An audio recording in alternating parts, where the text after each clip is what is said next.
Oi, gente, estamos de volta com mais um episódio do Você Pode. E hoje vamos falar sobre um assunto que preocupa muitos pais, especialmente no início do ano letivo: o bullying e a adaptação escolar de crianças neuroatípicas.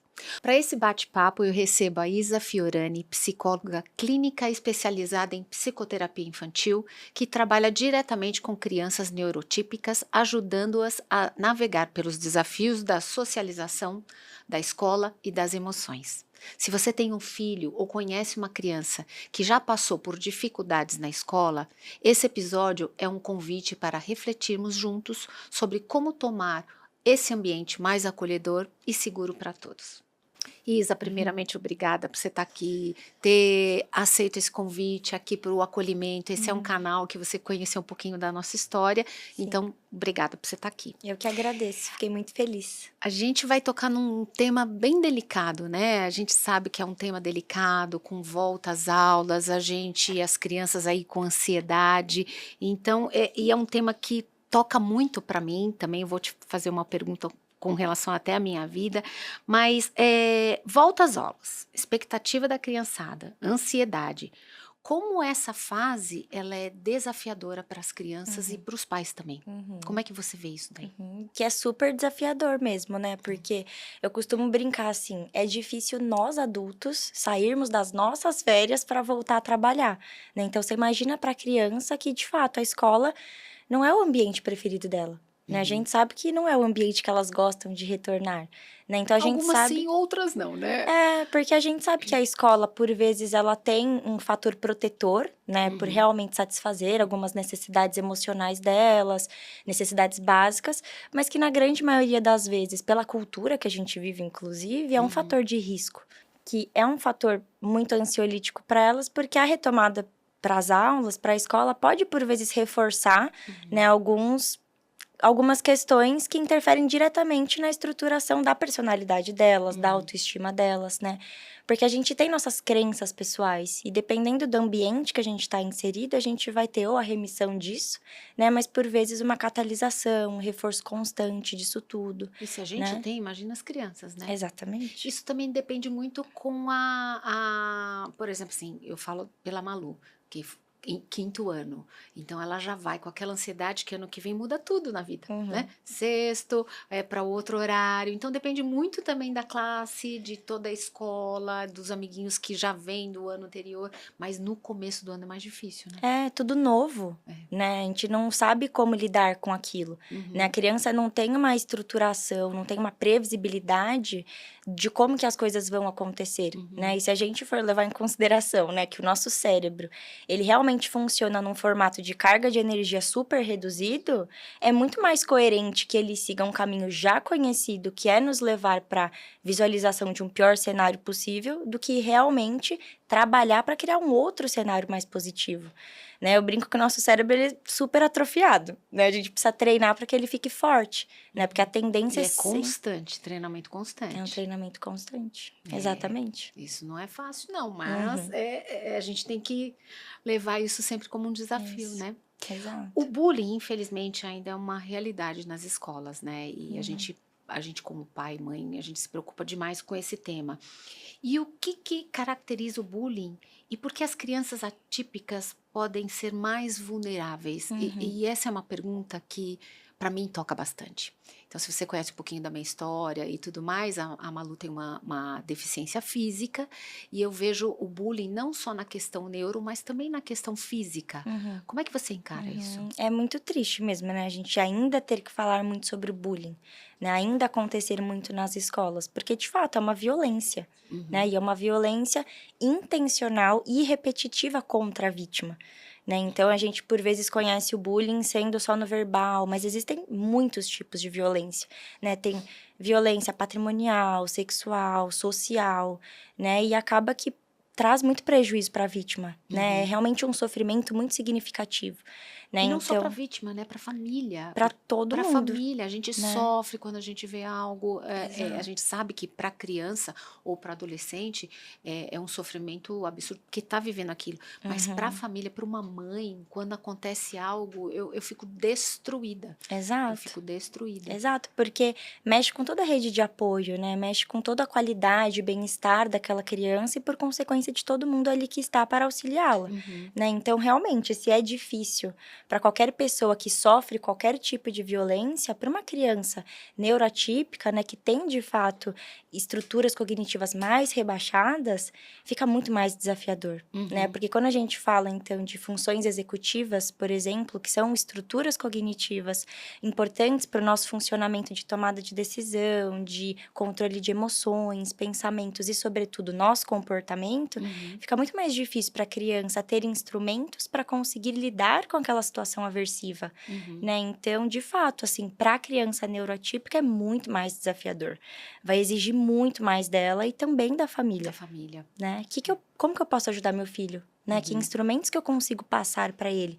Porque às vezes a gente vê a criança muito num cenário de sofrimento significativo, não porque ela quer cruzar os braços e, ai, não quero agir contra isso, né? Ela não Ela não sabe consegue, como fazer. né? Ela não consegue, ultrapassa aquilo que ela de fato tem o conhecimento e consegue fazer, Uhum, né, para ser auxiliada. Né? Então é realmente muito complicado e a gente percebe esse sofrimento aí esbarrando em todas as áreas da vida dela, uhum. né? Porque a gente está falando muito na escola, dentro da escola, né? Mas o quanto que isso impacta fora da É. escola, em todos os outros ambientes dela.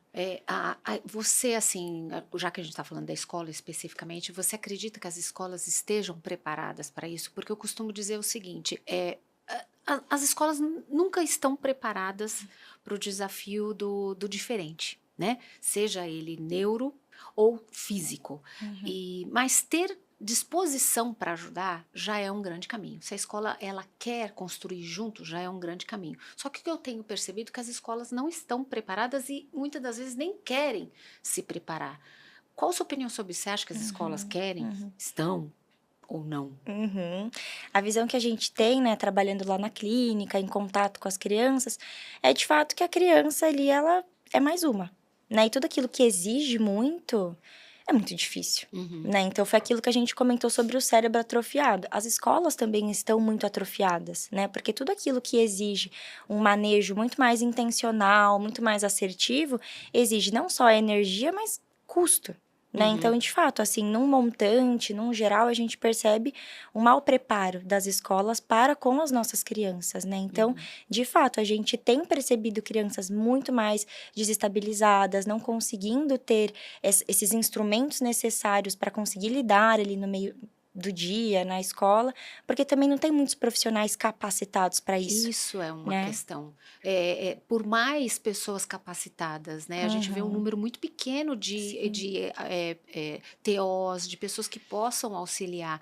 E isso Uhum, complica muito a vida da criança, da família, de um todo, né? exato. Então, eu falo, e olha, eu vivi, eu vou trazer uma passagem minha, a gente foi visitar uma outra escola para a Maria Luísa, e eu tive uma surpresa horrorosa, porque a escola falou assim para mim: mãe, se a questão dela fosse uma deficiência neuro, ok, nós acolheríamos. Como é física, nós não temos preparo para isso. Uhum, Então, assim, o que eu vejo, algumas escolas estão mais preparadas para a questão do autista, do TDAH, mas para o físico não.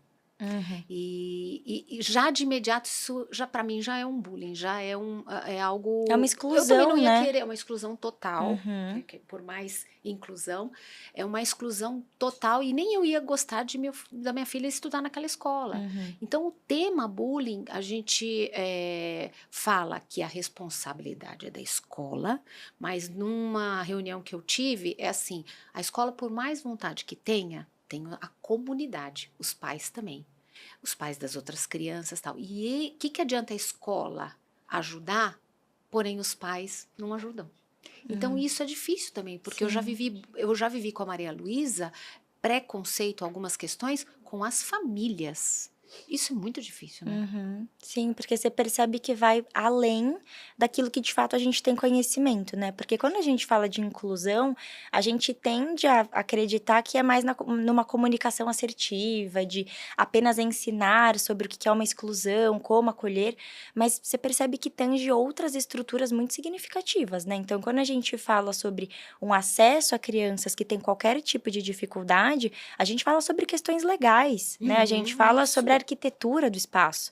A gente fala sobre a responsabilidade legal que os pais têm sobre aquilo, Uhum. né? Então, não só dos pais que estão ali com uma criança atípica, mas também os pais que têm um filho típico, né? Uhum. O quanto de conhecimento que eles têm sobre aquilo que o filho deles tem feito dentro da escola, né? Isso é responsabilidade de todos. É. Então, você percebe como, de fato, vai tangindo outras áreas que a gente nem tem conhecimento?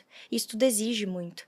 Logo, não vamos Tudo tá falar sobre isso. conectado, né? Tudo tá conectado. É, não, o mais, sabe o que que é o mais simples? Não, não vamos tocar Ai, dá nisso. trabalho, Não né? vamos falar sobre isso, né? Exato. E, mas eu entendo também o desafio, por exemplo, numa classe que tem uma criança com alguma questão neuro, TDAH, o autista, o deficiente físico, que é o que tem, inclusive, na classe da minha filha. Uhum. E as outras crianças e as outras famílias reclamam. Porque às vezes é difícil você ter um acompanhamento, a criança tem algumas crises, tem aqueles gatilhos. Então, assim, a gente também tem que ter um olhar para as outras crianças. Uhum. Como é que faz isso É, dentro de uma classe? exato, Como é que você administra isso? exato. Né? Eu já escutei muito assim, não, porque o meu filho, ele foi prejudicado por conta do colega que tem o TDAH. Ele não consegue ficar parado, ele tem que levantar, ele atrapalha todo mundo, né? Então, de fato, olha onde a inclusão começa, né? O tanto de conhecimento que a gente realmente precisa ter para ter a empatia, mas também para conseguir auxiliar, né? O Uhum, quanto que o meu filho também está preparado para fornecer um ambiente seguro e dar estímulo para aquela outra criança se desenvolva também, uhum, né? Então, olha como a responsabilidade de fato é de todos nós. Então, a informação realmente salva, né? O uhum. quanto que isso não é responsabilidade da escola também, né? É O da quanto... comunidade, é o que eu falo, né? Exato. E dentro dessa sua jornada aí, você tem se deparado muito com famílias que no início tem a negação? Ah, sim, acho que é a primeira Tem reação, muito disso? né? Exato. Até recentemente estava conversando com uma mãezinha e é uma negação tão significativa que acaba desacreditando até nos tratamentos, Uhum. né? Então, Impacta o tratamento, né? impacta o tratamento, porque o tratamento é realmente com a família também, né? A Uhum. gente não consegue fazer um tratamento assertivo se a gente não tem generalização da psicoterapia, né? Pouco vale se a gente tem, durante uma vez por semana, 50, uma hora de sessão, se a gente não consegue generalizar para dentro de casa e nas escolas também, Uhum. né? Então, claro, impacta totalmente no prognóstico positivo do tratamento, né? Então, o quanto que realmente é muito valoroso os pais também buscarem serem auxiliados, Uhum. né? Quanto que é importante eles buscarem uma orientação parental para saber o melhor manejo, que instrumentos que eu tenho que usar dentro da minha casa, que instrumentos que eu posso fornecer para as outras pessoas que convivem com o meu filho, né? Então é muito A importante. falta do conhecimento, primeiro a negação e depois a falta do conhecimento é difícil para você conduzir um tratamento, né? É. Porque você precisa estar equilibrado emocional, porque não é fácil. Eu tenho acompanhado, não é fácil Uhum. e você tem que estar preparado, querer, né, fazer a sua parte também. Sim, sim.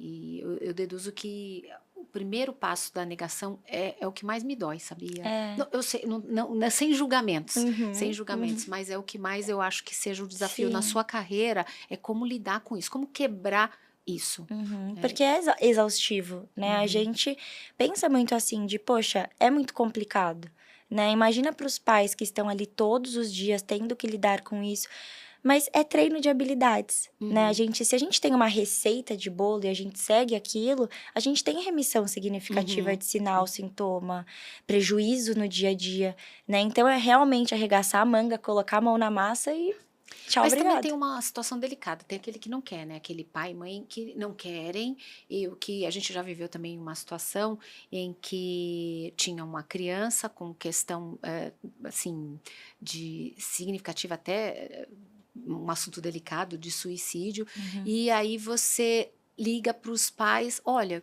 eu preciso falar de um tema delicado, né, sobre o seu filho. Ah, mas agora eu não posso falar, eu estou ocupada, eu estou em reunião, estou em reunião. Então você vê também hoje os pais terceirizando. Essa parte também é bem difícil, né? É claro.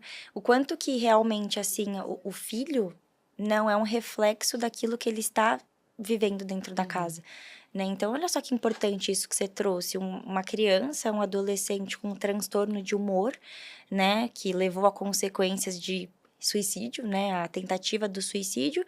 Por quê? Isso também é terceirizado? É de fora de casa que isso veio?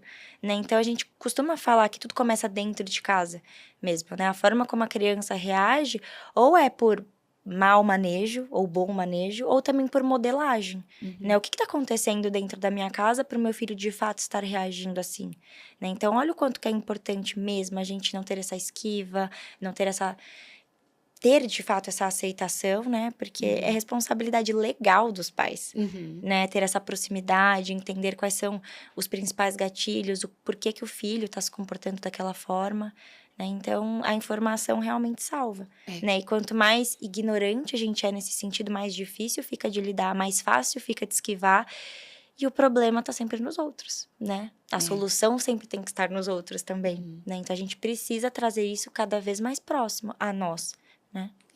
E essas situações de, eu não digo do deficiente físico, mas a questão neuro, ela vem crescendo muito, muito. E aí a gente questiona, é a alimentação, é o social, é o coletivo, são as escolas. Na sua opinião, o que vem aumentando tanto os casos? Quando a gente fala de transtorno, né, a gente fala sempre de uma junção de fatores, né? É o biológico, é o cognitivo, é o social. Então, eu costumo dizer que todos nós nascemos com uma carga genética, né, de qualquer tipo de transtorno, enfim, porque há o cognitivo, né? E a gente tem a catalisação ou não desse transtorno no ambiente que a gente está inserido. Então, olha só o quanto que é realmente importante estar dentro de um ambiente protetor, né, protetivo, e não com riscos. Então, olha só, retomando até aquilo que a gente estava conversando no início, de que a escola não precisa e não deve ser um fator de risco para as crianças, é importante, né? Como que a escola tem escolhido manejar essas crianças? O que ela tem fornecido para essas crianças? Porque quando a gente fala, inclusive, também de primeira infância, é um terreno fértil, né, para um desenvolvimento positivo, para um desenvolvimento que vai custar um pouco mais desse treino de habilidades. Então, olha só que importante que é, né, o Nossa, ambiente. independente da sua condição, se tem alguma questão ou não, independente, a gente estava até brincando, né?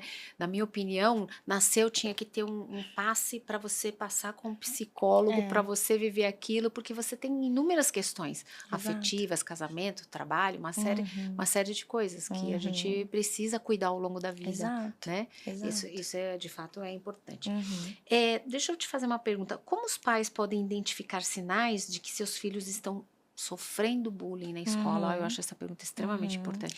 E o que é muito difícil, né? Porque o bullying, por ser uma violência, como a gente falou, por vezes vai tocar diretamente na autoestima dessa criança, né? Então, quanto mais eu exponho que eu estou sofrendo isso tudo, mais verdadeiro fica, né? Então, às vezes, essa criança não vai conseguir conversar com a escola: olha, eu tô sofrendo isso. Muito menos com os pais, né? Porque a gente não sabe também como que essa violência tem chegado para ela. Será que ela tá sendo manipulada? Será que ela tá sendo ameaçada? Né? Então, Ai, por nossa, esse tema vezes, até me arrepia, sabia? é muito delicado, né? Muito. Porque, por vezes, ela vai esconder aquilo, né? Então, os pais, de fato, precisam estar muito atentos aos comportamentos dessa criança. Sinais e sintomas, né? Porque é aí que a gente vai perceber se tem alguma coisa de diferente, Mas você tem alguma né? dica, por exemplo, no meu caso, eu sempre observo como a Malu vai para a escola, mas principalmente como ela volta. Então eu sempre fico muito atenta como ela volta, se ela volta bem, se ela volta falante, se ela volta mais quietinha. Então, assim, essa é a minha leiga, mas eu procuro adotar isso. Eu Sim. vejo principalmente um olhar no retorno da escola. Você tem alguma dica Sim. disso para que os pais observem essa questão? Sim, e que é muito de fase, né, Cassandra? Então, a Malu hoje, ela vai e volta de uma forma da escola pelo momento em que ela está vivendo. Então, os pais, eles realmente precisam estar atentos a marcos do desenvolvimento, o que que é esperado, o que que não é esperado dentro desse desenvolvimento das crianças, porque a gente precisa se atentar, né, ao que é o comportamento esperado dentro de suprimento suprimento de necessidades emocionais básicas dessa criança, logo precisamos respeitar, que é muito diferente de ela estar em sofrimento significativo. Né? Então, por exemplo, a Malu foi para a escola bem, muito contente, mas voltou um pouco mais quieta, mais introspectiva. Será realmente que é pela fase? Será que ela precisa ficar mais isolada na dela, não quer se comunicar tanto? Ou tem alguma coisa acontecendo?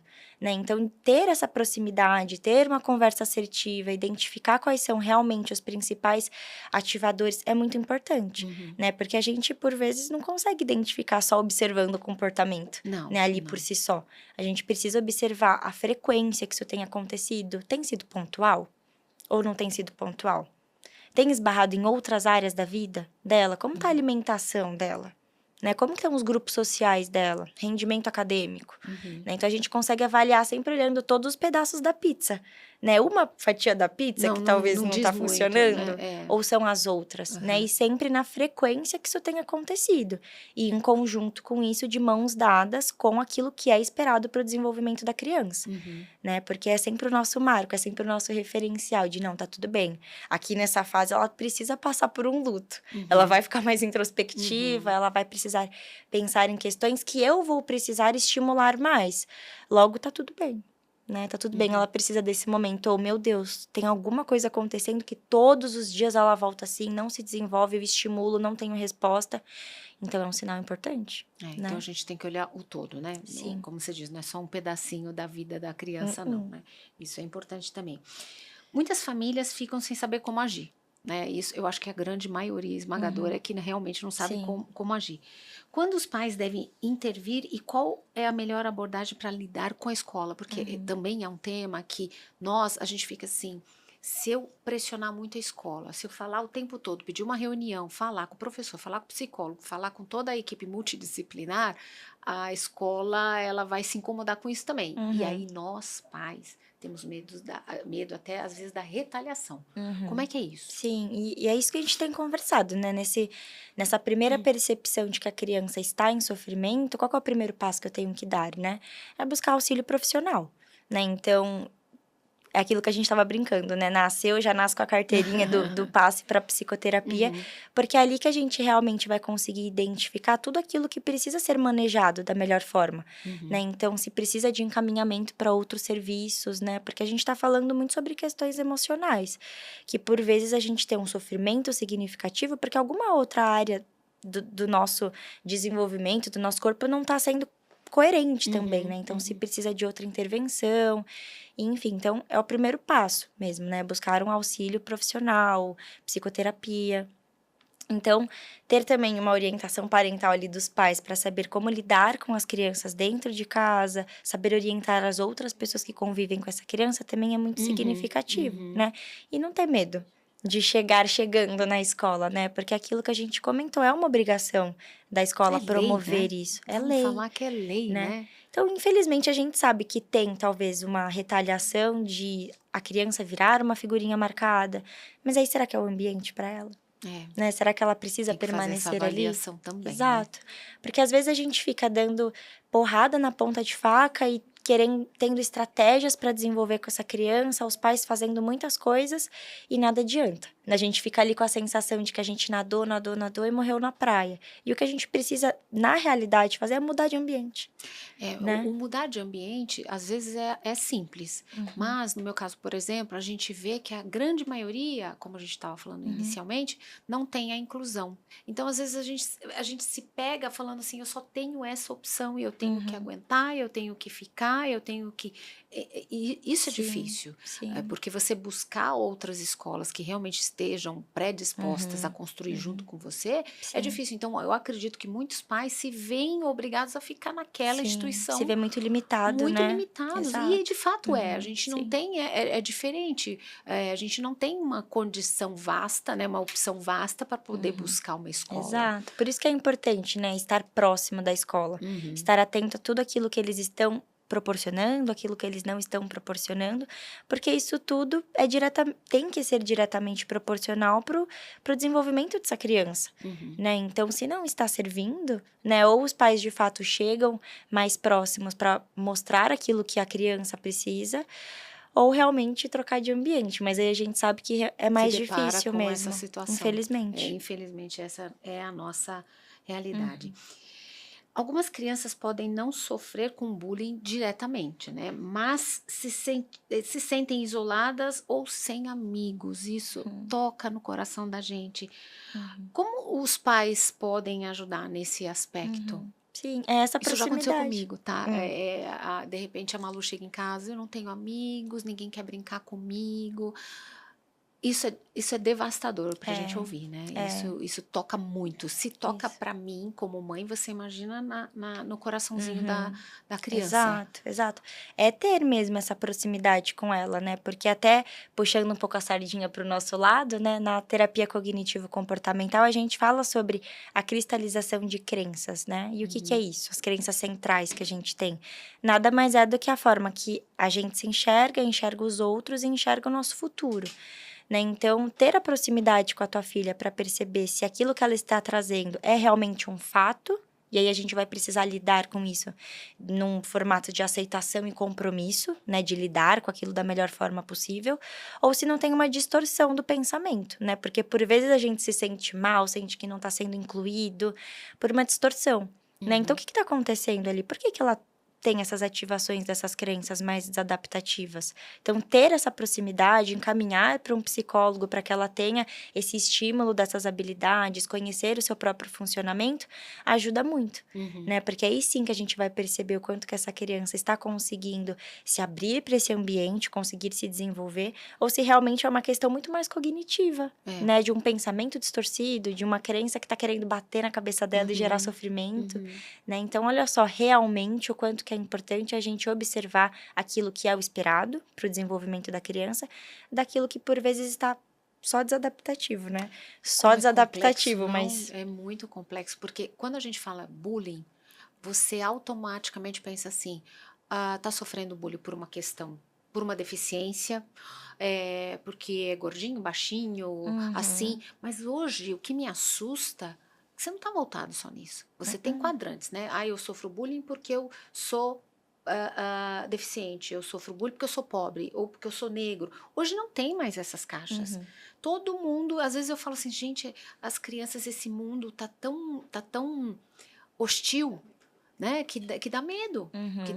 dá esse Sim, receio. Então, sim. hoje eu vejo, por exemplo, outras crianças tendo bullying que não tem nenhuma categoria que eu acabei de falar. Exato. Isso é muito difícil. Exato, e ainda mais com o cyberbullying, né? A gente Uhum, tem as crianças encobertas ali, porque esse ato da violência, ele vem muito carregado de uma coragem, né? uhum. Para você conseguir cometer algo intencional, assim, com outra Vem uma maldade, pessoa. aí vem um histórico aí atrás, Exato, né? né? Então, olha o quanto que realmente acontece de uma forma muito mais rápida, muito mais simples, digamos Uhum, assim, por trás das telas, né? E não tem tema mesmo, uhum. né? O simples ato de quero menosprezar o outro, quero fazer com que ele se sinta mal, né? E isso tudo é uma característica muito pessoal da pessoa que É, faz isso, é. né? Então, Uhum. olha só o quanto que essa Que pessoa também ter também não precisa de ajuda, exatamente, né? O que tá exatamente. ativado nela ali? Que crença tá ativada nela para ela ter a necessidade de fazer isso com o outro, Uhum, né? Porque a gente compreende que qualquer tipo de comportamento que a gente tem vem para uma satisfação pessoal, uhum. né? Então, por que que essa criança precisa fazer isso, Os 2 lados né? precisam Os dois de lados precisam de serem auxílio. observados, né. O Isa, para a gente finalizar, que mensagem você deixaria para as famílias que Uhum, enfrentam essa preocupação, como eu também, uhum. e para as escolas que querem promover mais inclusão? Eu acho que a gente não precisa ter medo, né? Porque o medo ele vem aí para construir um muro na nossa frente, porque eu acho que eu acredito que por vezes esse receio ele venha num sentido de proteção, né? Então, enquanto menos eu estou em contato com esse assunto, menos ele existe. Né? Então, sair um pouco desse papel da negação e aceitar, né, de que a gente precisa conversar sobre isso, se expor, ir conversar com a escola, buscar auxílio, porque só assim a gente vai conseguir ter respostas e instrumentos necessários para conseguir ser super-heróis para os nossos filhos mesmo, né? Então, não ter medo é um caminho aí que vai exigir, mas a gente Uhum, tem que se expor para conseguir realmente cuidar da melhor forma possível que nossos pequenos precisam, é. né? E para as escolas, eu acho que não precisa ser um tema extraordinário. né? Tem que ser algo ordinário, tem que estar dentro das escolas já. Então, pensar, né, o quanto que essa escola tem fornecido material para essas crianças, que filmes eles estão mostrando que falam sobre o tema, leitura, que ambientes estamos frequentando, que tema eu coloco numa prova, né? Então, o conhecimento salva, né? Então, eu acho que quanto mais a gente conversa, quanto mais a gente se expõe, mais isso nos protege, né? Então, isso é uma responsabilidade nossa, é uma responsabilidade da escola, uma responsabilidade de todo mundo. Tem que ser algo ordinário, né? A gente comentou, né, que infelizmente a gente ainda precisa falar muito sobre isso, né? Tem. Mas tem que virar algo natural mesmo, tem que estar inserido no nosso dia a dia para que o instrumento esteja debaixo da manga, né? De tá acontecendo um sofrimento ali significativo, não percebo qualidade de vida positiva, né, na vida do meu filho, o que a gente tem que fazer, né? Precisa ser muito rápida essa resposta pra gente, porque quanto mais a gente posterga isso, eu acho que mais prejuízo a gente tem. Isa, queria agradecer a sua participação aqui, agradecer por você ter vindo, mas principalmente para agradecer profissionais como vocês. Eu fico até emocionada porque profissionais assim é que nos ajudam no nosso dia a dia. Então, muito obrigada mais uma vez Eu que por você estar aqui agradeço, com a gente. foi muito especial. Que conversa necessária, Isa. A inclusão começa com informação, empatia e ações concretas, né? E nesse episódio fez sentido para você? Compartilha com outros pais e profissionais da educação. Juntos podemos criar um ambiente mais seguro e acolhedor para todas as crianças. Obrigada por você ficar com a gente e até o próximo episódio. Você pode.